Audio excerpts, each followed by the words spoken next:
Okay, another episode of the channel here. Um, Probably wondering what this is right here. This is an interesting story. This is actually I found the flint knappings and arrowheads and things that I made back a while ago. So this is gonna be kind of fun and interesting to watch this. So moment of the reveal right here. Bam! That's what we got. Okay, so this, I'm going to put that aside. So these are some little obsidian points that I've made right here. This is, I'm going to keep this as glass. This little joker right here, that is a little piece of stained glass, red stained glass. And so I got a couple of those that I was dabbling around with. And so we got some obsidian right here. And this is going back about 15 years ago. This is what I was making about 15 years ago, arrowhead wise. Um, so you can see. Um, Anyways, this is sort of the collection right here of stuff that I've made. Um, Kind of putting them all out here so you can get a look at them. Like I said, most of the stuff I made was mostly triangles because they didn't have to require the skills of making notches to them. But this is a little piece of silver sheen obsidian. That's probably one of the nicest things I've made, or one of the nicest things. And it's a silver, kind of a silver sheen kind of obsidian. And it's a little blade. And I got this piece of deer antler. I just got to open up the slot in there, but I was going to make that in there and make a little wah, wah, wah, wah, wah, wah, little flint bladed knife. I'm not sure if I'm going to put it in on an angle like that or if I'm going to try and straighten this out, maybe cut this off a little bit and mount it more like that. But that's the idea that I had back then for that. And this is a kind of a jet black obsidian right here. Pretty nice. And then there's a couple of mahogany obsidian pieces. This one here actually has a little bit of the existing surface on there. This was just a flake, and I just kind of napped around the edges, so I don't know if you can see that flat spot there, but a little bit of inexperience, a little bit of a curve to it also. You're probably going to go, damn, man, you got that damn curve in there. You got to get that curve out of there, I'm sure, man. Um, but yeah, so that's in there. This is a little mahogany obsidian one there. Pretty nice looking point right there. It's a little thick though. You can see it's pretty chunky. I mean, I tried to thin it out enough as I could, but yeah. So that's the way I made stuff, kind of thick. You can see like on this one here, it's kind of thick. Um, and this was sort of a interesting little notching pattern. I don't know. That kind of looks like maybe like a little tiny hardened point. I don't know, but that's one of the ones. It was fun to make. Um, then I made these little stained glass triangle points right there, and they came out pretty good. But you're kind of limited with that stained glass to what sizes you got. Um, and then the other thing I mostly napped with, I'm going to slide this stuff a little bit over here so you can put these little guys over here. And all this is like obsidian and glass. And then the other thing that I kind of worked with a little bit was this uh, Brazilian agate. And this stuff is kind of cool. This is it's very translucent. Let me see if I can do a little trick here. Okay, you can kind of see it's pretty damn translucent. I hope you can see that right there, like that. That one. This one's kind of orange. And that light's bright. Okay, you can see. I had to subdue it, but yeah, that's some of the orange Brazilian agate. I used to order slabs of that a lot, so I had that. Here's another little piece of Brazilian agate, kind of banded. Um, Sometimes you get these kind of boring colors of Brazilian agate. It's just kind of almost a clear color, not very It's not very interesting. I like the banded and striped ones, and the gray. This gray. Look at that little sticker. That little bugger is pretty nice. So yeah, I did ordered a lot of Brazilian agate back in the day. Here's a little flake blade. You can see if you take a good look at it in the right light, you can see it's kind of smooth, but then you can see where it's flaked around the edges. That's just a newbie rookie move. That's what I used to do back at that time, back in the day. Here's a little. I'm not even sure what that was. That was just a little point that it's a little point that was I was just trying to salvage it, and I put a couple notches in it, but it's like little tiny thing. It's like a little bird point. Another another thing that I made.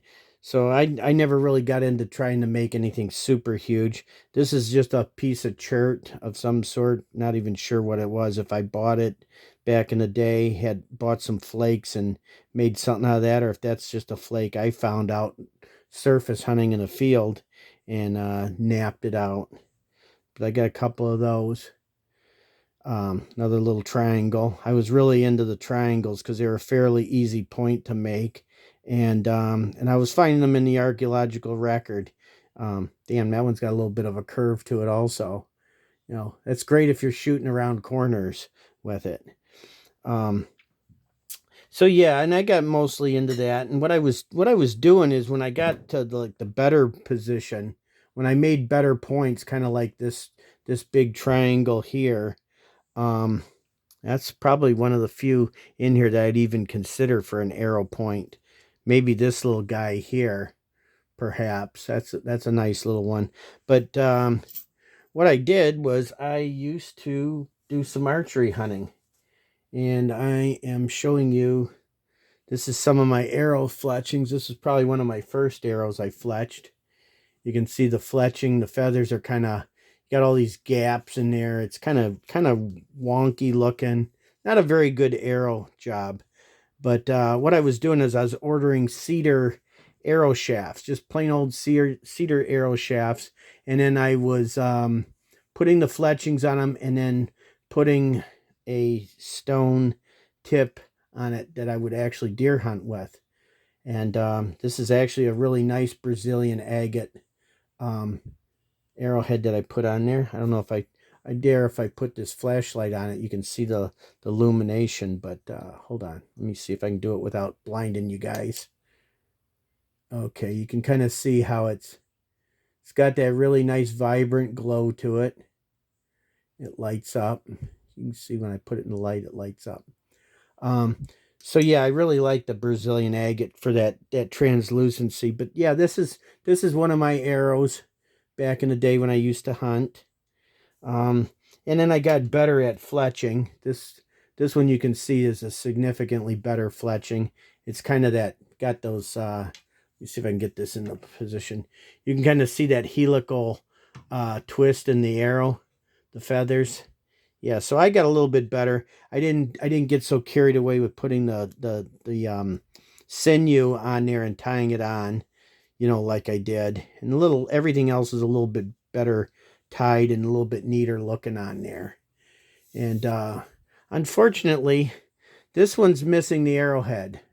It fell off and it broke.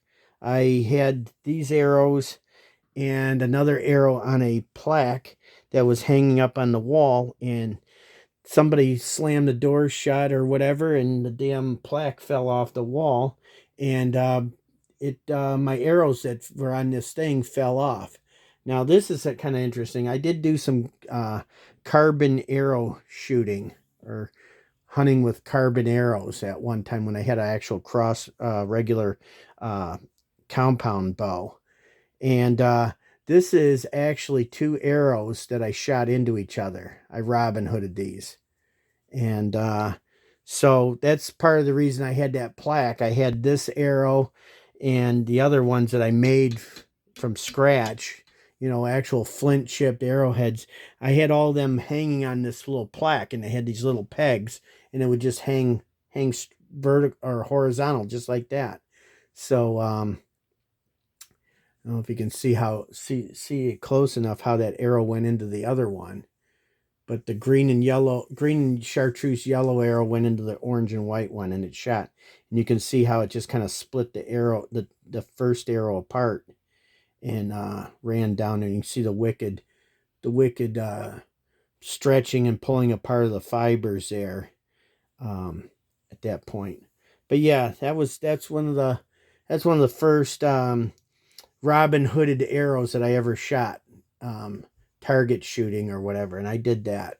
So you can see there's the one fletching in the last arrow, and then this is the other arrow, and they're both attached. And they kind of wobble because they kind of wobble and are crooked from being that way. But yeah, anyways, I want to do the video because I've talked about, doing some flint napping, and nobody's ever seen my flint napping work. I gotta recently found some of my tools, and I gotta add some tools to my collection of stuff. I need some a little bit better boppers. I don't have any copper boppers, so I gotta look into getting or making some copper boppers, so I can get back into flint napping. I found I had some obsidian left. I've got about 3 or 4 um, slabs of Brazilian agate, and I've got a whole bunch of toilet porcelain. I got a toilet tank lid that I broke up, and it's in big pieces, but I gotta break it down into smaller pieces. Um, so I can flint nap with toilet porcelain, which is probably one of the toughest things you can actually nap with, and that's why I got these babies. I got these are the only billets I have are these steel cap, gas cap billets, and I think they'll work good with that toilet porcelain. I think they will put that toilet porcelain to sleep for good. So anyways, I'm not sure if I want to use this kind of stuff for napping obsidian or cherts or agates, but for that toilet porcelain, that's going to be an interesting video. I'm going to be whacking that stuff with that toilet porcelain. So that'll probably be in a future video. But anyways, like, share, subscribe, comment. Anything you guys do helps the channel out, and I appreciate it very, very much. And I'll see you on the next one.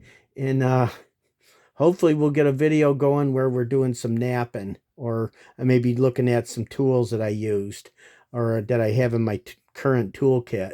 I know I'm going to be doing some musky fishing this weekend, so I may be doing some musky fishing video footage for you guys. So anyways, hope you enjoyed this one, and I'll see you on the next one.